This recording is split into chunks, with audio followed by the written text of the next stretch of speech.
Hello, dudes and dudettes, bros and babes. I'm the hardcore kid. Hardcore enough to review kid stuff. And today is the Hardcore Kids Movie's 4-year anniversary.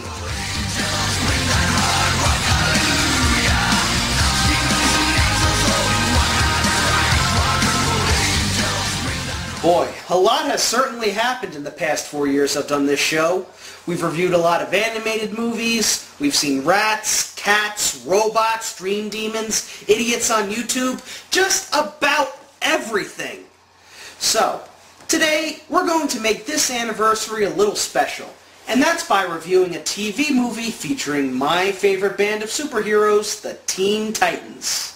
Yeah, I think it makes sense that I pay another visit to the Fab Five since it's been about a month since the debut of the new series on Cartoon Network, Teen Titans Go. Oh, that's right. You guys want to know what I think about the new Teen Titans Go series? Well, since this is my 4-year anniversary, and I want to make this video 3.5 hours long, I think I have enough time to review this. After the rather unsatisfying conclusion to the original series, fans set up many petitions to bring the show back on air. Well, 6 years later, a beacon of hope appeared in the form of a series of Cartoon Network shorts, featuring the characters in chibi form. The shorts were cute and actually genuinely funny. On top of that, they actually do bring up some of the unanswered questions from the original series. Why wasn't Blackfire in the final fight in Titans Together? Well, as we learn in the short, Blackfire's babysitter, she's been stuck on that stinking planet with that tentacle monster whose name I cannot pronounce and refuse to pronounce. And yes, if you haven't guessed by the title, Blackfire and her new husband got a little busy over time, and she wound up birthing a bunch of mutant pukewads, and for some reason, one of them looks like Joey. Oh, and what about Red X? He disappeared at the end of the Revved Up episode, and we never found out his identity. Well, once again, the creators played along with that, and had a short where we see the Titans capture Red X, and try to unmask him, a la Scooby-Doo. I am darkness. I am the night. It's me, Austin! Oh, son of a bitch! What? It's me, Austin! It was me all along, Austin! Speaking of Revved Up, we never did find out what was in that briefcase everybody was chasing after. What do you think was in it, D12? A pair of frickin' women's knickers! Okay. Knickers! Alright. Women's knickers! Okay, I get the point. Here, have your drink. So yeah, the shorts were okay, but it wasn't really something that the fans wanted to see as a full TV show. Yet, they gave it to us anyway. In April of 2013, Cartoon Network gave us Teen Titans Go. The episodes, in a nutshell, were all 15-minute versions of the shorts, but with crappier animation, stupider gags, and a very silly tone as opposed to the dark material of the original. What do I think of the show? It sucks! It sucks! This is the worst thing that Cartoon Network has ever made! Ah! Yeah, I'm kind of mixed with it. On the positive side, I do like some of the jokes, and I'm also happy that they managed to get all of the voice acting cast to come back and voice their respective characters. But at the same time, the show itself is just weird. I mean, when I did Acid Eaters Month, I reviewed the episode Mad Mod because I thought that was the trippiest episode of the show. But this takes it to whole new levels. And you know what really irks me about this show? The fact that the creators didn't even watch the original series. No continuity with the old show. Someone's going to ask that. No continuity. So, we've never even seen the old show. No, I saw a couple episodes. It's good. It was a good show. Good show. Yeah, who makes a spin-off based off a show and doesn't watch the original show? That's like saying you're going to remake Citizen Kane without even watching Citizen Kane. There's stuff in this show that's just ridiculous. How the smeg do you turn Trigon, the most feared enemy the Titans ever faced, into a sitcom dad? And why the smeg did there exist sandwich guardians protecting pieces of a sandwich? What is this? Legends of the Hidden Sandwich? And oh lord, what the smeg and smeg were they smegging thinking when they made Raven a smegging Pegasister? Haters gonna hate. Then again, it is kind of funny, and it makes sense since both Raven and Twilight Sparkle are voiced by Tara Strong. Who's the dumbass next to her? So now that I've vented my frustrations out on the new series, let's get to the feature presentation. The TV movie Trouble in Tokyo, released on September 16th, 2006, several months after the finale, making this, so far, the swan song to the original show. But how does it hold up? Does it give truth and justice to the franchise? Or is it a burnt, crusty pizza that's been in the oven for too long? Let's find out. This is Teen Titans Trouble in Tokyo. Hey! Ho! Titans go! That sounded kind of lame, didn't it? Roll the footage. We begin on the streets of Jump City, where we see this dude in a baby blue and pink yin-yang suit hurling exploding shurikens at everybody. I like to call him the Tutti Frutti Ice Cream Man. But it doesn't take long for the Fab Five to show up to melt this guy's hopes. I really like this opening. If you've never watched the show, then this is a good way to showcase what these guys can do. Beast Boy with his animal-changing ability, Raven and Starfire with their projectiles, Cyborg with his sonic cannon, and Robin with his batarangs and acrobatic skills on a motorcycle. I would comment on Cyborg's T-car, but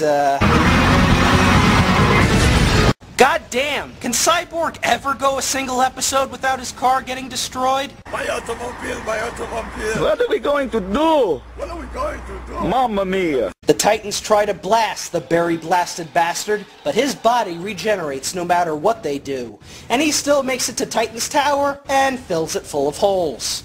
The dude eventually gets captured, but now they have to fix up the tower. What a mess. Well, that's nothing. All you need is some new glass, new furniture, new car, new electric system, and in total, that's going to come out to, I think you should leave the country. Dude, seriously, when was the last time we took a vacation? Never. We're heroes, Beast Boy. We don't take vacations. Oh, now that's a blatant lie, Robin. Don't you know that there are some heroes out there who need some time off to restore themselves? Hell, they've even got a song for that. Besides, didn't you pretty much freeze every villain you ever faced at the end of Titans Together? What else are you going to do until there's trouble? Play Monopoly? So Robin translates and interrogates the villain. Stop me! I belong in Tokyo! Then why are you here? You attacked my home, endangered my friends, and if you want to see tomorrow, you're going to tell me why. I was sent. My mission. He made me to attack this tower. No choice! Who sent you? Shogun.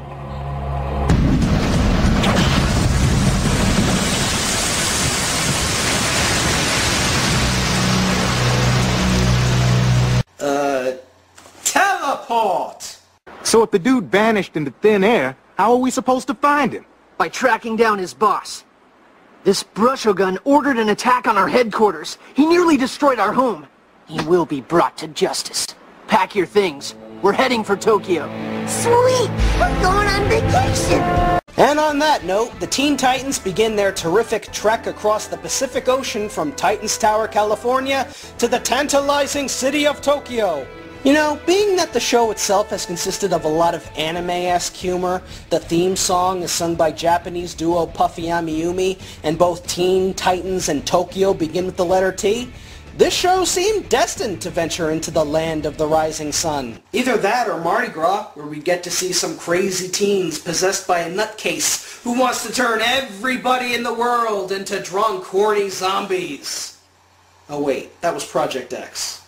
So our heroes finally make it to Tokyo. Robin is prepared to go look for Brushogun, but Beast Boy, wearing one of Sam Axe's shirts, has a different idea in mind. Do you know what is in Tokyo? The world-famous #1 greatest, most awesome Japanese comic book company, Wakamono Shukan! What do you know? Beast Boy's a manga guy. How much you want to bet he reads Wolf and Spice? So we cut to the middle of the city, and I gotta say, the animation on everything looks great. The colors from the neon lights, the details on all the buildings, it looks awesome. It's much better than taking a bunch of photoshopped images and slapping it all together, right?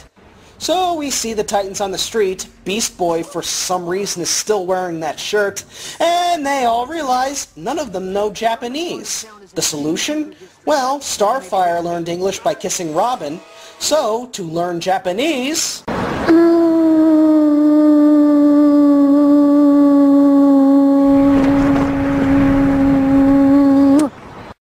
funniest dude ever. Ah yes, of course. It isn't Japan unless we have a special guest appearance by Go-Go Godzilla himself. The Titans fight the monster, but as he turns out, he's made from the same material as Psychotech. The fight is also really kick-ass until Robin leads the monster away with the monster of all zingers. Hey! Over here! Your mother was a salamander! Ooh, burn. How am I supposed to pick up hot Japanese girls with a big green stain on my shirt? Your skin is green, you have fangs, and your ears are pointed. You're really worried about the shirt? Oh, go ahead and kiss him, Raven. You know you want to. I know many people will disagree with me and say, come on, kid, Raven hates Beast Boy. Well, maybe, but believe it or not, they actually do have chemistry. It's what people like to call opposites attract. Beast Boy is the silly, quirky guy, and Raven is the sarcastic, moody demon chick. And if you watch them in certain episodes like Nevermore, The Beast Within, and Spellbound, you can see that they have those moments where they actually do have feelings for one another. And I'm not being biased here. These two kissed in the comics. Twice. How does their relationship hold up in the movie?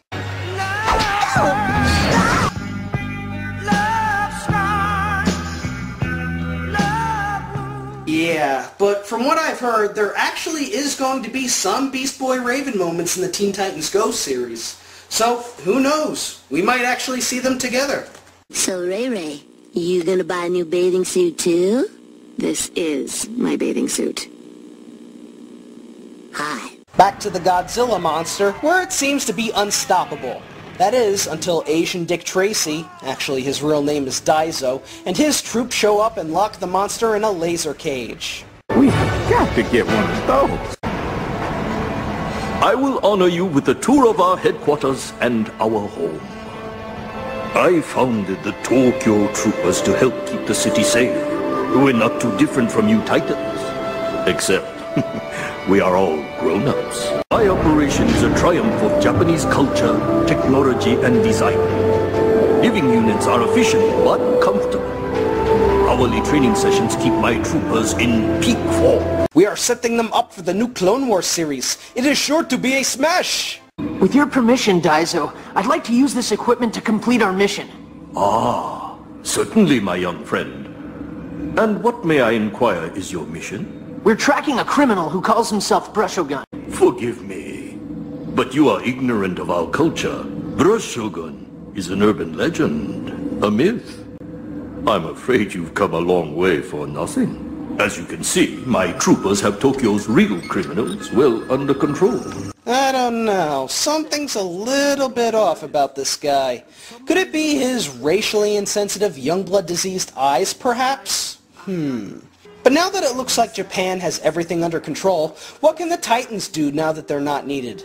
Let's just go home. You out of your spiky head, little mind? We are in Tokyo, man! We gotta look around! See the town! Well, you all know what this calls for. Montage!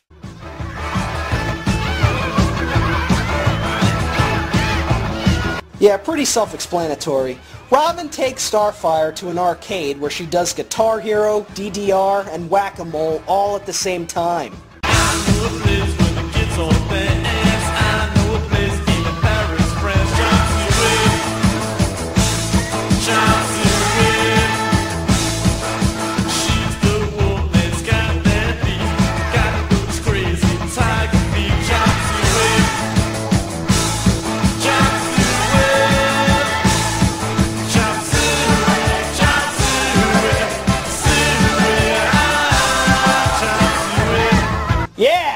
Now that's how you work a guitar gun, baby! Elsewhere, Raven is at a newsstand trying to find some cold topic. I know English, German, Latin, Romanian, Ancient Sumerian, and Sanskrit. Do you have anything I can read? Super Twinkle Donkey Gum. Hey there, sexy.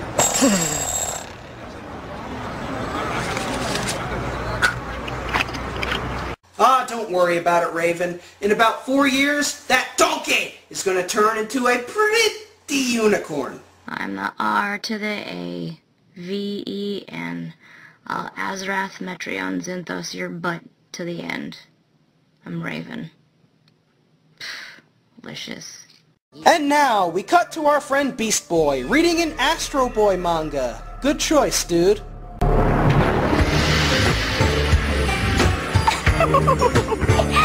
Otaku? Otaku? Weeaboo!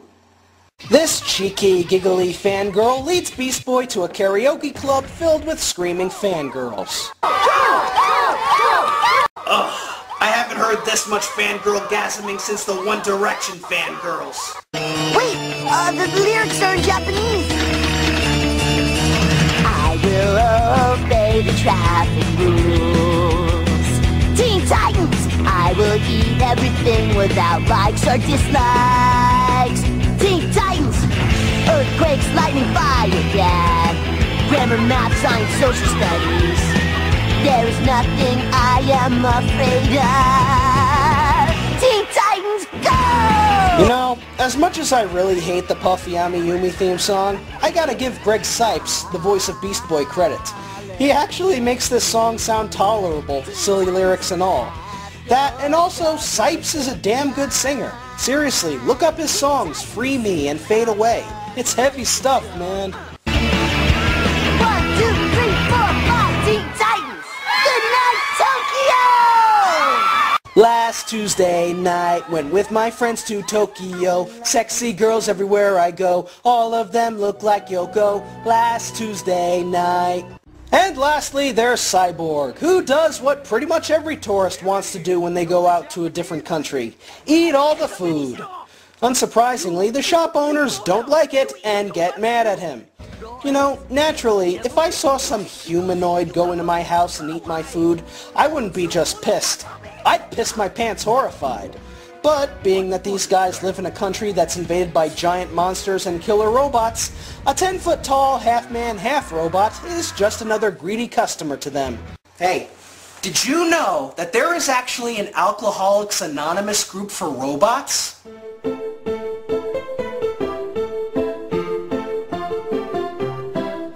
Yes, and at that point I was drinking over a gallon of motor oil a day. Yes! Yes, and I would always find myself scurrying around the arena, wondering where the next drink was coming from. Drink! I'd always find myself hitting things and running into holes in the floor. But thanks to you fellow robots, I've been feeling better about myself. Thank you. Thank you very much, Beermoth. It's good to hear you're doing well. Now, D12, do you have anything to say to us? Come on, D12. Don't be shy. Air as your grievances if you have to. Drink! That's right. Let it all out. Drink! Drink! Drink! Yes. Yes, I got it. Oh, it's perfect. Absolutely perfect. Yes. Oh, don't you worry. I'm definitely going to give it to him. Drink! Drink! Oh, don't mind that. I'm at the psychiatrist right now, and there's people in the room next door making all kinds of noise. Drink! Yes. Drink! Yes. Drink! Thank you. Knock it off with all the ramblings and give the boy a bloody drink! I love my job. We now cut to Robin and Starfire having a romantic moment atop Tokyo Tower. Romance? On Tokyo Tower? Ew! Robin? About that boy and the lip contact? Yeah. Is that why you kissed me when we first met? To learn English? On Tamaran, this signifies merely the transfer of knowledge, but on your world it means more, or so I have heard. Oh, more. Right. I mean, yes. Lip contact is... I've heard that too. And now, we eagerly await the kiss of death. Oh, prepare as much as you can, kids. We want to make this the sloppiest, dirtiest, most R-rated kiss we've ever filmed on Tokyo Tower. Even more than that other sloppy, dirty scene we filmed on Tokyo Tower. You know you're my best friend, right? And you are mine. I never want anything to get in the way of that. Nothing ever could. I know. Then, we have nothing to fear.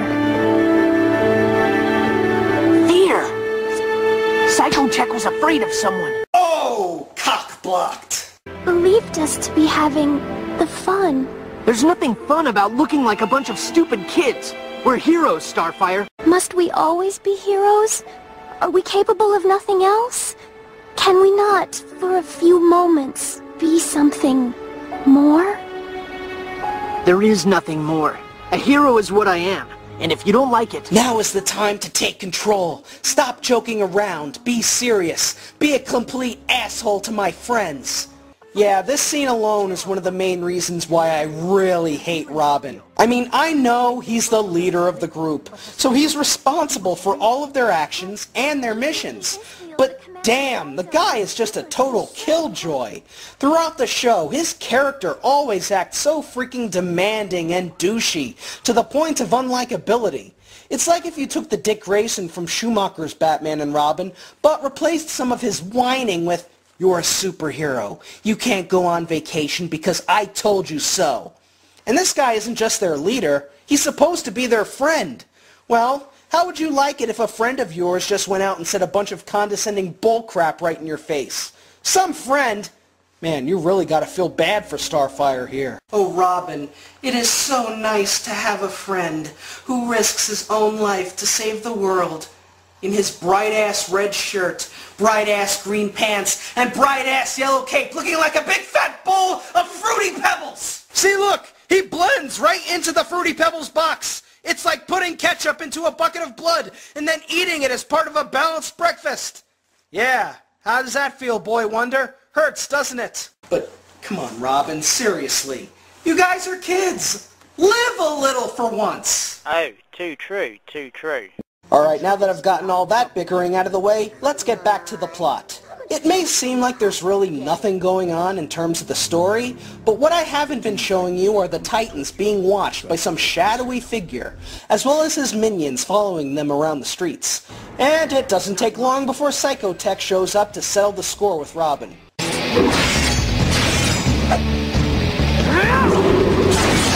Damn it! I used all my Postopia points on that R-patch! The fight continues across the Tokyo rooftops before Robin and Cybertech crash through a billboard and fall into the streets, where Robin beats him until his system completely breaks. Our hero, dudes and dudettes, interrogates a guy scared shitless by his controller and then brutally murders him. Moral code what? Although I do have to say, for a show that has little to no bloodshed, this is probably the goriest scene in the entire series. So Robin winds up getting arrested and put into jail. Elsewhere, Raven finds a book that talks about Brushogun. Beast Boy and Cyborg run around like idiots trying to get out of trouble, while Starfire drowns in her sorrows. Oh, are you sad about something? No, thank you, please. I am sad about nothing, and I do not have the boy troubles. Okay. Oh, I am not even certain that I have a boy with whom to have the troubles. Since the day I met him, I have had the feelings. Giggity. I have waited most patiently and had hoped that someday I will find the boy who I will love and cherish and put his Gorfka into my Suhortha. That's the facts of life, my friend. It's then that Starfire believes that there is still more to them than just being heroes. Yeah, you can tell Robin that, because now he's jailbait. But as the Titans try to head to the prison, they all get attacked by crazy Japanese ice cream monsters. The Lemon Meringue Mondo, the Blueberry Astro Boy, the Chocolate Evil Dead, and the Strawberry Yin Yang Pussycat. All for a limited time at participating Dairy Queens. On second thought, maybe we should just be friends. As a cat person, I regret nothing.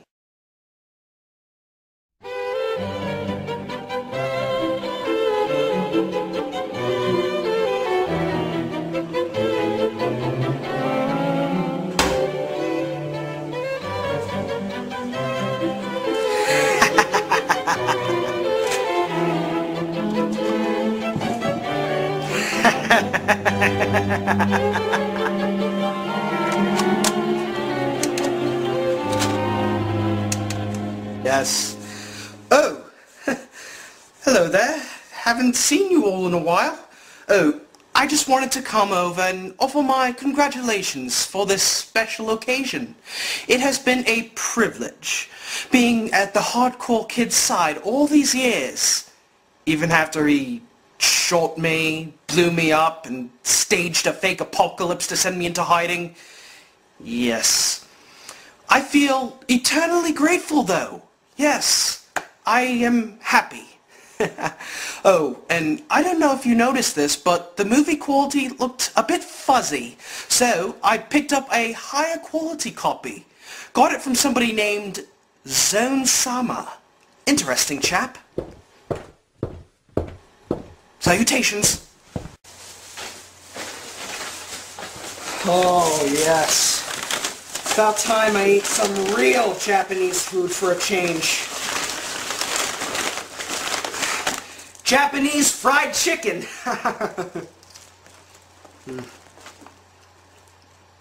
Oh. Welcome back, dudes and dudettes. Let's continue our trip to Tokyo. So as Robin is in a paddy wagon being transported to another prison, a paper with the word Brushogun suddenly appears through the window, turns into a shuriken, and explodes, destroying the paddy wagon. Robin escapes and, donning a trench coat and shades, heads into the worst part of Tokyo. Holy crap, look at these guys with all their shades and leather jackets. It's like Hardcore Kid Central. Although the guy with the tumor looks a little out of place. It's not a tumor.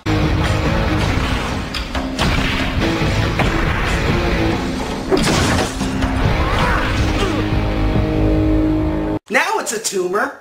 This is the worst dive in the worst part of town, so I'm guessing you know a little something about Tokyo's criminals.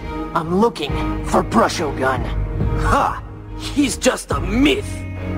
Oh, troopers don't like us talking about him, alright? They say it inspires more criminals.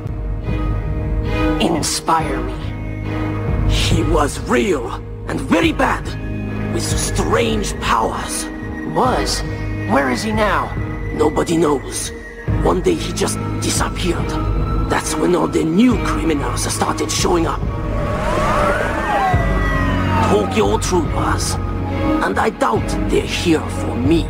So with the information he needs, Robin escapes the bar on a motorcycle, and we get a pretty awesome chase scene. And you know your troopers are super when they're firing guns on a crowded highway. Yeah, we won't kill any civilians doing this. Nope, not at all. But just before Mr. Breakfast cereal is about to be boxed in, Starfire shows up and flies him to safety. You are not the only one who has been pursued. We each were attacked and barely escaped with our lives. I shall give you time to... Starfire? Finally, I will taste the pebbles of the fruit I have desired so much. What's up? Oh, Dick blocked again! By the way, nice blue eyes you got there, Dick. So with the team all back together, Raven reads them the book she found explaining all about Brushogun. Apparently, he was an artist who wanted to bring his characters to life using dark magic. The process worked, but then he got transformed into this Venom-esque supervillain made out of ink. The material that the Titans all got on their clothes wasn't blood, and it wasn't ice cream either, but actually colored ink, used to make up Psychotech and the rest of the creations. As for Brushogun himself, he disappeared and was never heard from again. And now the Titans are left with blood on their hands. Ink on their hands. We're fugitives from the law. We've got a criminal on the loose who can make other criminals. And the only way we can clear our names is to hunt him down and bring him to justice. Yeah, great plan, but there's just one teensy problem. Everybody in Tokyo's out to get us! That's right, folks. Our heroes are all being hunted down by giant ink monsters, an army of super soldiers, angry chefs, and rabid fangirls. You know what this means. Welcome to Operation Mindfuck! Paranoia, paranoia, everybody's coming to get me. Just say you never met me. I'm running underground with the moles, digging holes. Hear the voices in my head, I swear to God it sounds like they're snoring. But if you're bored then you're boring. The agony and the irony, they're killing me. Whoa! Now that they know who Brushagon is, they have to locate where he is. And believe me, you'll laugh your ass off when they find out where. He's in the manga store that Beast Boy had been trying to get into at the very beginning of the movie. Yeah, makes sense. Manga, comics, artwork. Where else are you going to find a supervillain artist in Tokyo? Club Sitta? When they enter the factory, they come across a machine, and hooked up to it is... Mr. House?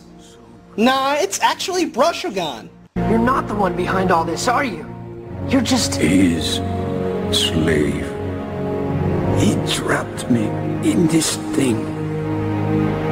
This cursed printing press that uses my powers against my will. The criminals I create serve him now. But you sent the card, didn't you? You set me free. And you sent Psychotech to our tower because... It was the only way I could call for help. I knew that if one of my creations attacked your home... It would give us a reason to come to Tokyo. A reason to find you. So you weren't the one who framed Robin? Psychotech was printed twice. I sent the first to you as a messenger. He sent the second to Robin as a trap.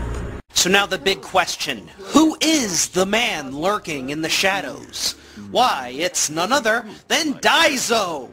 Yes, he captured Brushagon and used his powers to create waves of criminals so that he could set up phony crime scenes for his troopers. The reason behind all this? He just wants to make himself look good. That's right. World domination? Yeah, that's so overrated. I just need the attention, so I kidnapped some crazy old guy with magic powers and drained it all out of him just to show this country what a damn good cop I am. I love ramen. Okay, but what about all the crimes in Tokyo that aren't set up? If you aren't doing anything about those, then I doubt Tokyo's crime rate has dropped at all. Titans, go! So the Titans beat up all the troopers, and as it turns out, they're all made of ink as well. They beat them to puddles, but Daizo unleashes more monsters. And they all get whooped as well. Poor Daizo. He couldn't make himself a hero, so he tries the next big thing. An hero. He takes a suicidal jump right into the machine, which then causes it to completely malfunction, creating a gigantic humanoid mass of ink and tentacles. My god, it's the ink monster from the Bureau, XCOM Declassified. The ink monster then starts creating even more multicolored armies of monsters. And so, the teenage 5-man army have to fight all of them off in a huge inky free-for-all, and...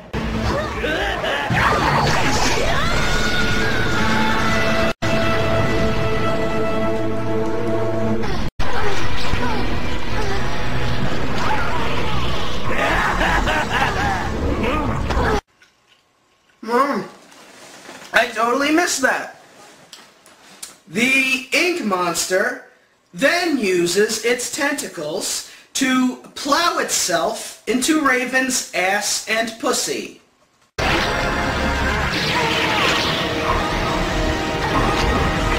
And then spews mayonnaise in her face. There we are.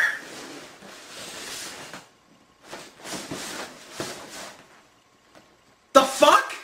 And then the ink monster turns its attention on Starfire and gang rapes her in all her crevasses.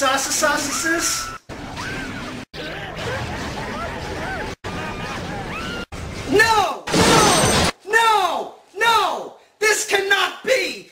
This is unspeakable! What were the creators thinking when they put something like this in their movie? Hey, we have a franchise that appeals to today's generation of kids. Let's fuck up their childhoods by showing the two girls Raven and Starfire get violently gangbanged by tentacles.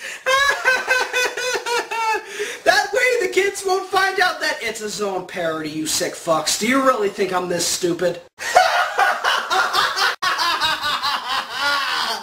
Fooled you, fooled you, fooled you.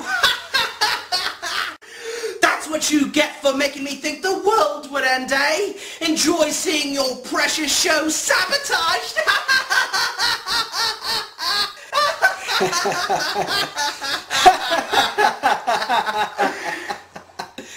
Oh, You know what? I gotta hand it to you, BG. You really got me fooled. Very clever joke. Oh, so you're not mad? Oh no, I'm good. I'm ecstatic. Oh, so then no hard feelings? Nope, none at all. Well, good day then. I don't get mad. I get mondo. Genius! Absolutely genius! Oh. Hello there. Haven't seen you around here before. What mighty big teeth you have. Do you floss? No. Oh, no!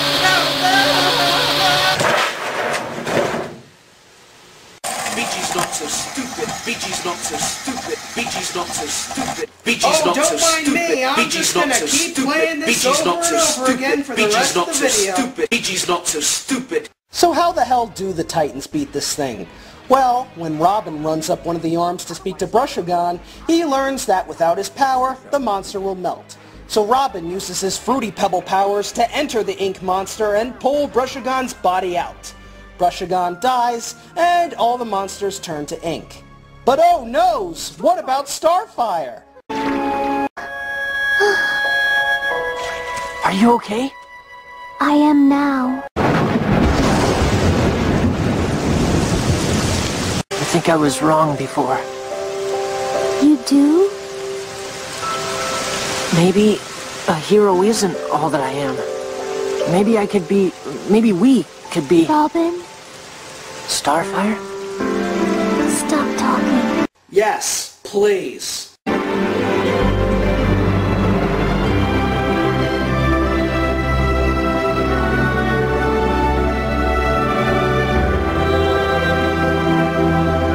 Well, it's about time. Hooray! And now the world waits for Beast Boy and Raven to kiss.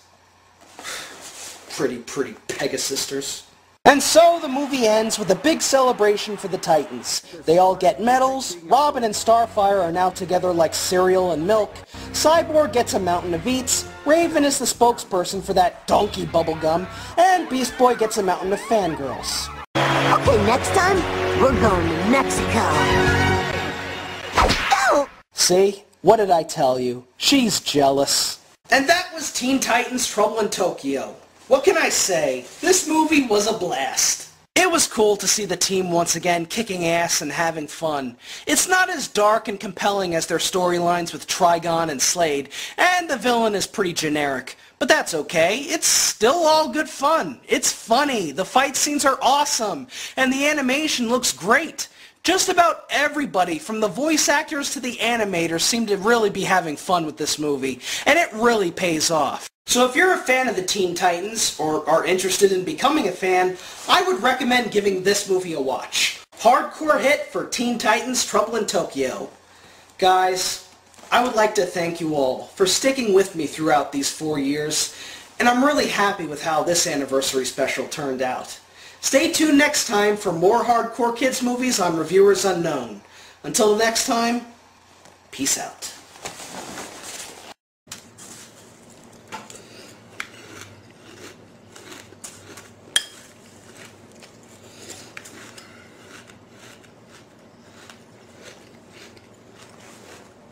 Gluten-free. Hello? Hello, kid. My ass is in a large amount of pain, and I wanted to know if you could get me some tea. Yeah, sure.